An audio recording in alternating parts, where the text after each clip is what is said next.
Il reste à distance.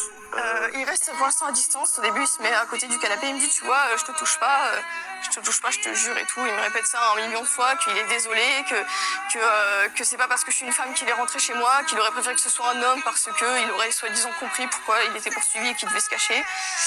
Et après, il commence à vouloir essayer de me mettre à l'aise, je sais pas. Donc une conversation faussement détendue commence. Il me dit je vois t'es une sportive toi et tout, je sais pas quoi, parce que j'étais en affaire de sport encore avec mon sac, donc je dis oui. Donc il commence à me dire moi je faisais du rugby, enfin je sais pas quoi. Il commence à raconter sa vie, il me demande mon prénom. Donc je lui réponds et il me donne le sien. Bon, j'avoue que c'est quelque chose comme Hamza ou Arfsa ou quelque chose comme ça. Et c'est là qu'il me dit toi t'es française toi non? Donc je dis oui. Il me dit t'as des origines? Je dis non. Il me dit d'accord. Et au fil de la conversation il me dit moi je suis tunisien tu vois etc. Donc il me dit ça fait 1 an et demi que je suis en France. Effectivement il parlait pas exactement.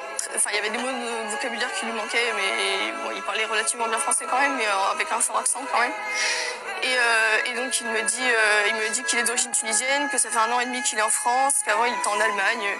Enfin voilà. Il me demande à boire à un moment. Donc j'allais m'exécuter et en fait il me dit attends tu comprends et tout ouais non je dis pas j'ai pas confiance et tout, je vois bien que t'es gentil mais tu comprends j'ai peur des traces et tout. Donc au début je me dis bon c'est ce que ça veut dire. Et donc en fait effectivement il voulait pas laisser de traces d'ADN chez moi. Donc je commençais déjà j'avais peur mais c'est vrai que ça m'a été encore moins à l'aise.